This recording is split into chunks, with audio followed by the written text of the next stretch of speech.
What's up, guys? In this video I'm going to be showing you how I do a little bit of weathering using oil paints. Okay, so the first step I'm going to do is I'm going to make a wash.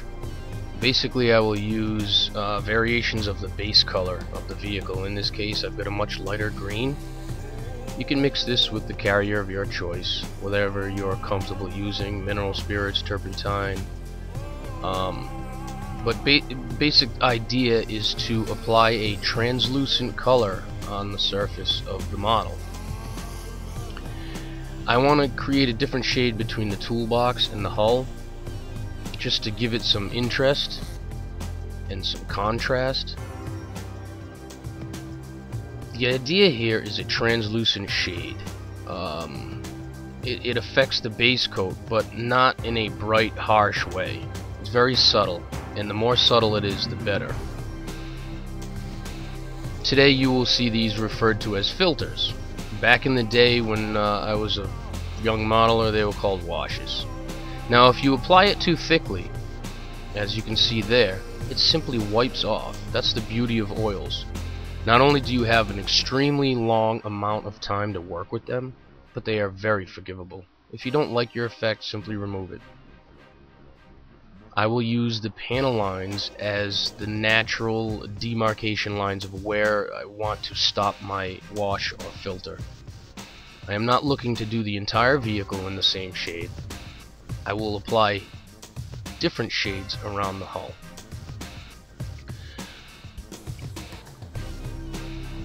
Here I will use it to create some streaking.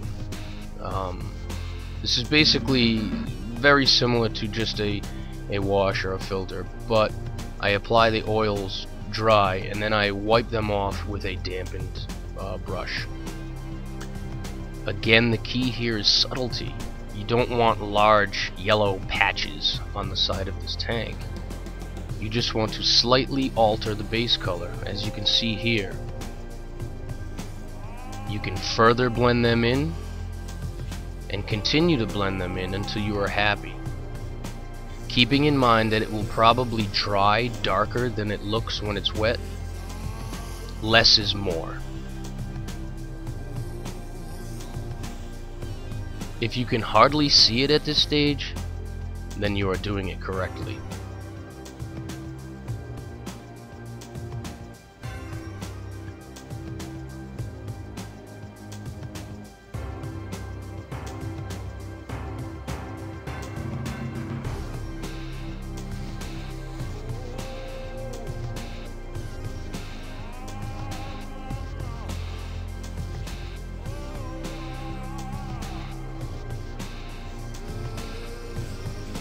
Here you can see I'm just doing more of the same, blending in this color to affect the shade of green. And again, you'll notice I'm using the hull lines and the panel separation points as the borders. Here I am applying a second layer. Now I am mixing some greens and some yellows on the previously faded side of the tank. This model has sat for about 2 weeks at this point. Some people like to clear coat in between these layers, and that's fine if you choose to do it, but I didn't, because I let the oils sit for the 2-week period and they were dry. The reason I'm doing this again over top is to layer the colors, to create some depth to the side of the tank.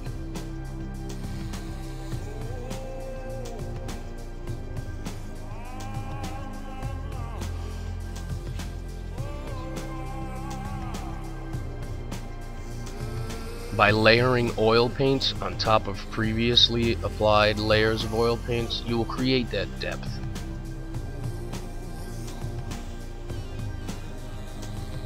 I usually start with the darker colors, or colors closer to the hull base color, and then I will gradually lighten the colors.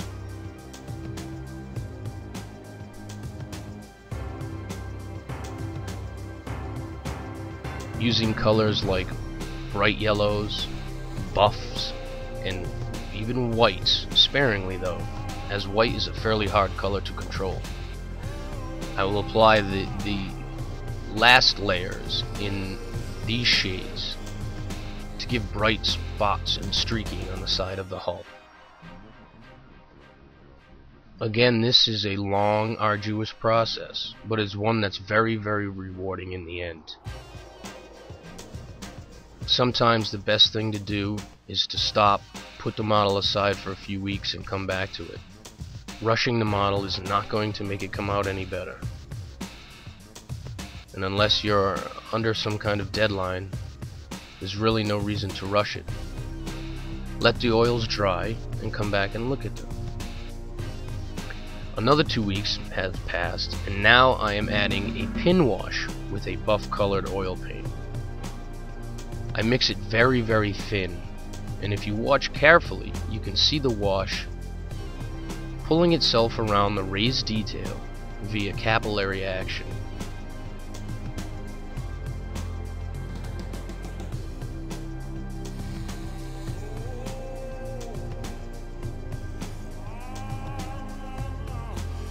This is a very, very thin mixture. It's more thinner than it is oil paint. And again, less is more. Apply it, let it dry, and look at it. As you're applying it, if it runs out of the area you're trying to apply it to, it comes off very easily.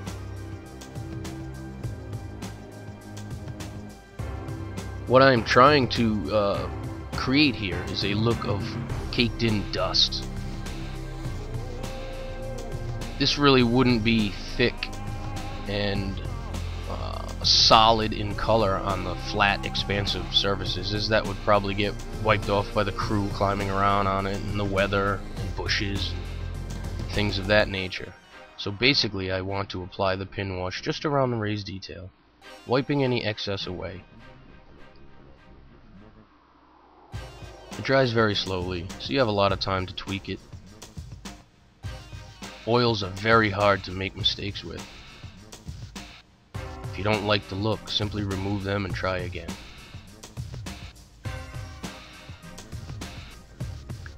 Here we've probably had another 2 weeks pass, another set of oil paint put on in another layer. One thing I want you to take a moment and look at is the cardboard to the left that I place my oil paints on. Notice those large oil stains? That is the reason why I apply my oil paints to a piece of cardboard before I apply them to the model. I am wicking out all of the linseed oil, which just leaves mostly pigment behind. This helps me in two ways. By drawing all of the linseed oil out, my oil paints will dry much faster on the surface of the model. The second thing that it does is that they dry flat. If you just apply the oil paint directly out of the tube onto the model, it's going to be glossy and it's going to take an extra long time to dry. Here I am just applying pin washes of dark oil paint to represent fuel stains or oil stains. And again, this is done in layers.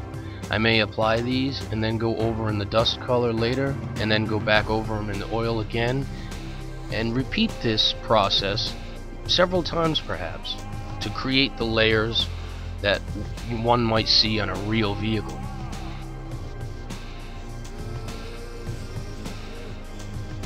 All of the weathering you see here was done with oil paint.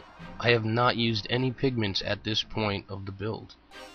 This is just layer upon layer upon layer of oil paints. Some of it removed and layered again, and removed and layered again. It creates a depth that you just cannot get without layering your oils. I just want to briefly address a multicolored vehicle, in this case some Panther turrets. As you can see here, there's a tri-color camouflage pattern, and again I'm doing the same basic technique, applying the oils in spots, dragging them down the side of the turret.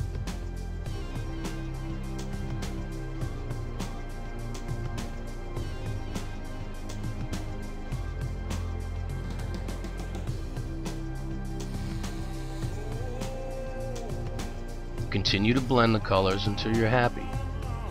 You're trying to fade the camouflage color, blend it in, and be subtle. You want subtle color shifts, not dark, stark, contrasting dots of color.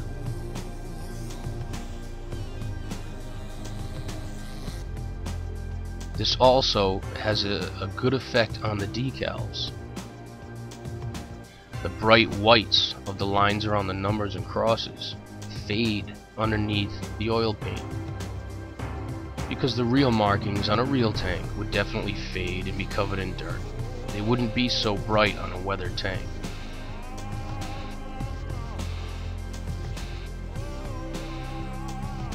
By covering the model in a clear coat of your choice, in this case I've used Future Floor Wax. This protects the decals underneath, so the oil paint or the thinners you use won't attack them.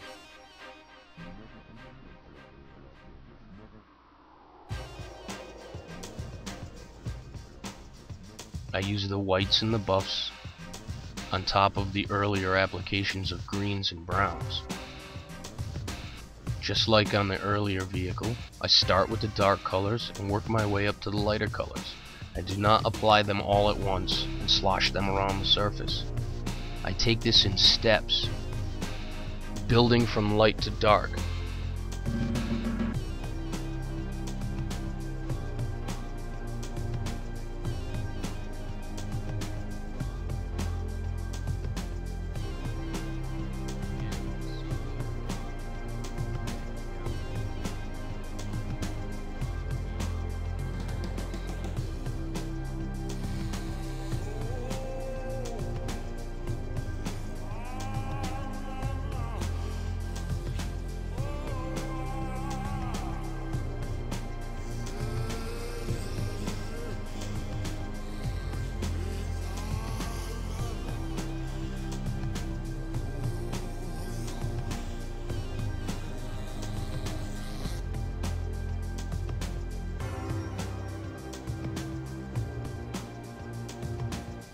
Oils are very forgiving.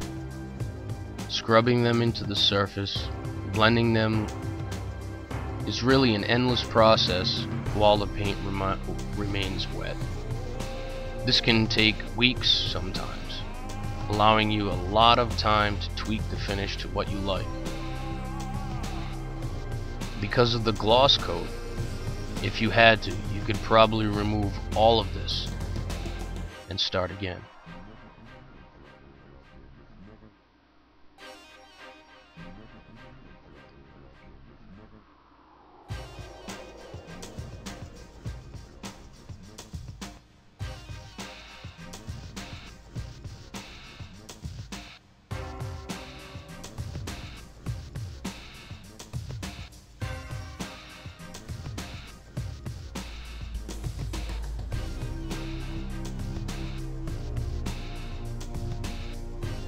Layer upon layer upon layer.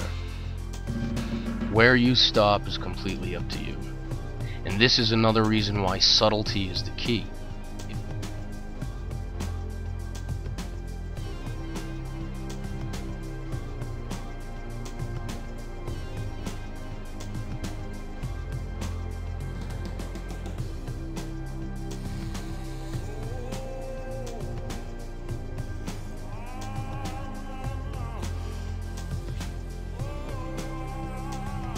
Take off as much paint as you can, barely leaving anything behind.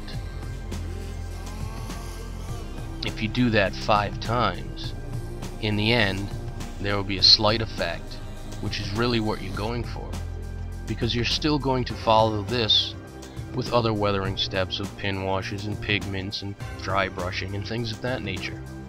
This is really only the second step in the weathering process, as I consider how you paint to be the first stage.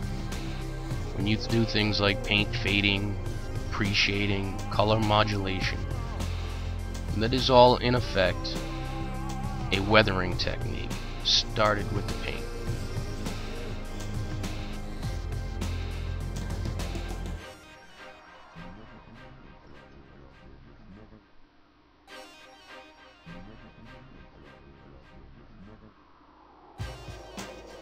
cleaning the brush in between each color application. The main reason is not to keep the colors from blending, but because the whole technique you're really doing is removing the paint.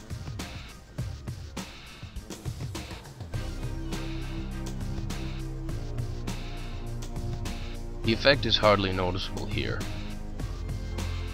and that's exactly what I'm looking to achieve.